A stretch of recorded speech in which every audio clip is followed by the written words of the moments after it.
Sayın öğretmenlerim, değerli veliler, 2019-2020 eğitim öğretim yılı bugün itibariyle başlamış bulunmakta. Zorlu bir süreç bizi bekliyor.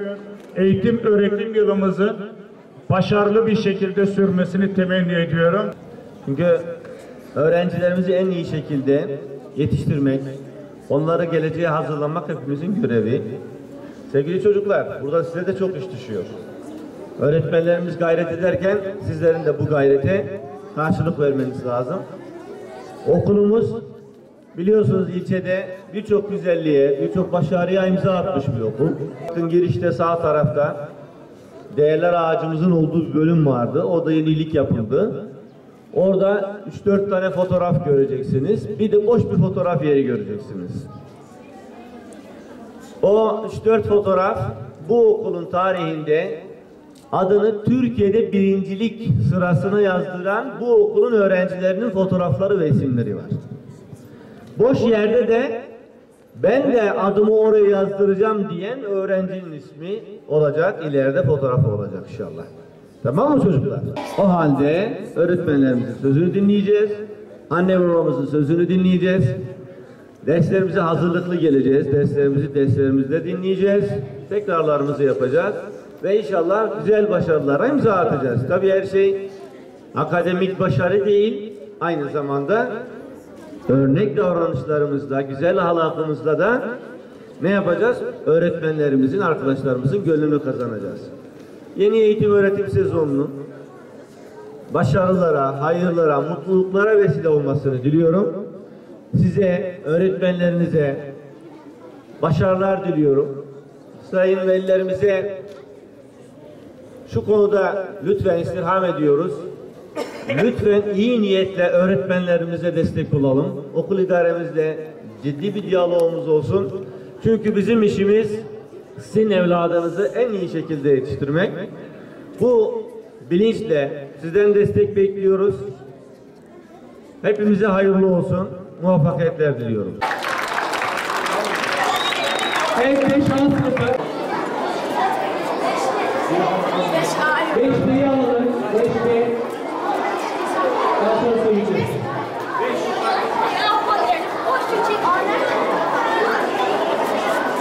Evet, evet, arkasından 5'liye geliyor. Böyle koşun.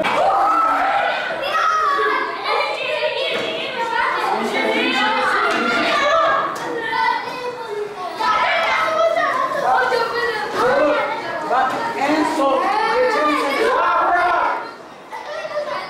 geçen sene ben nasıl oturtmuşsam o şekilde oturuyorsun.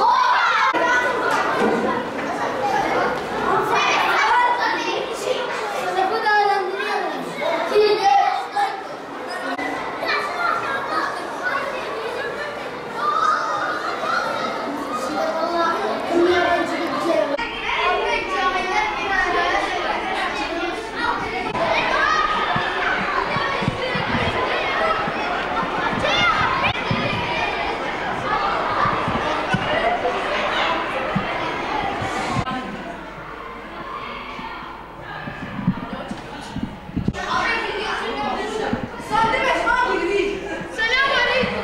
Hocam iyi dersler. Sağ olun hocam.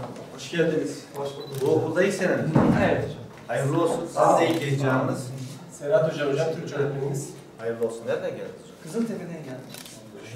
Buralıyım. Buralısın. Atalay. Nasılsınız çocuklar? İyiyiz. Bir tane de Hacer var, 2 tane Hacer varmış burada hatta. Ben olsam sizi aynı sınıfa vermem. Biraz birbirinizi özleyin, evde daha rahat verin. Hasret gideriz. Bunlar ikiz. Hocam. Bunlar ikiz. Hacerler. Allah bağışlasın. 5. sınıfa başladınız. İlkokul gibi değil. İlkokulda öğretmenimiz belliydi. Arada bir İngiliz öğretmen gelirdi. Şimdi her 2 saatte bir yeni bir öğretmen gelecek. Ne yapıyoruz bu durumda? Dikkatimizi dağıtmıyoruz. Tamam mı? Hayırlı olsun. Allah muvaffak etsin. Başka? Peki. Başka aday var mı? Erkeklerden aday var mı? Evet. Yaparız. Nasıl bir başkan olacaksın? Hocam hiç kimseyi konuşturmam. Herkese de son öğretmen geldiğinde yerine oturup dersimi yaparım. Öğretmenim geç geldi ya da gelmedi. Arkadaşlarımız da boşta. Ben olsam hemen müdür yardımcısına giderim. Derim ki öğretmenim bizim öğretmenimiz gelmedi. Biz ne yapmamız lazım diye haber ver. 2019-2020 eğitim öğretim sezonunun Midyat'ımıza, Mardin'imize, Türkiye'mize, insanlığa hayırlar getirmesini, başarılar getirmesini temenni ediyoruz. Velilerimizin, öğretmenlerimizin yönlendirmesi doğrultusunda öğrencileriyle ilgilenmelerini, öğrencilerimizin verilen vazifelerini yerine getirmelerini ve başarılı olmalarını diliyoruz. Öğretmen arkadaşlarımıza başarılar diliyoruz. Hayırlı olsun, Allah muvaffak etsin. Bizim ilçe olarak 29.900 öğrencimiz, 1600 öğretmenimiz, 169 tane kurumumuz var. Bugün bu heyecanı bütün okullarımızda yaşıyoruz. Geçen sene verimli bir eğitim öğretim sezonu geçirdik.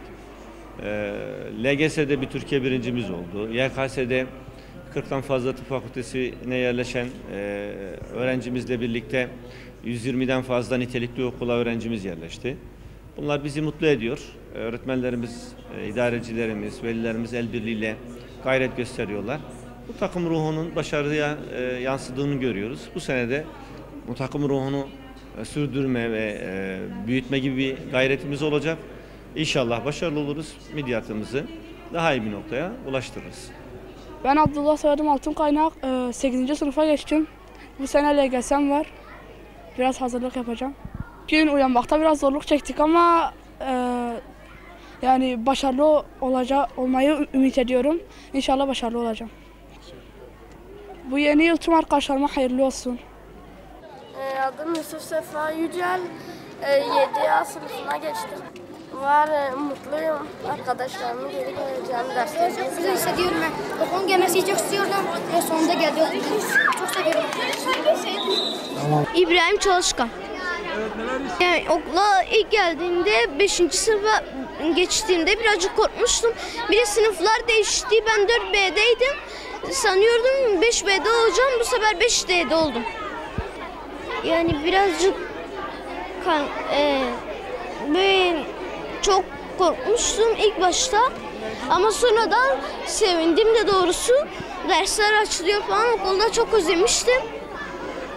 En çok matematiği seviyorum. Ve Türkçe'de çok iyiyim. O diğerleri de normal. Tüm arkadaşlarıma başarılar diliyorum. Ve bütün arkadaşlarıma başarılar diliyorum. Görüşürüz. Benim adım Rösat. Söyledim Candan. Evet, neler hissediyorsunuz? Çok mutluyum, heyecanlıyım. Yaz tatilinde neler yaptınız? Bir ay hastaneye gitmiştim. Sonra testlerimi çözüyordum geldiğimden. Yusuf Topuz. Sevinçliyim. Okulum başladığı için çok heyecanlıyım. Neler yaptınız? Ders çalıştım. Hocamın açtığı kursa gittim. Dışarı çıkarak bisiklet sürdüm. Bu sene Ders çalışacağım. Bu teşekkür ya da takdir almayı yine devam edeceğim.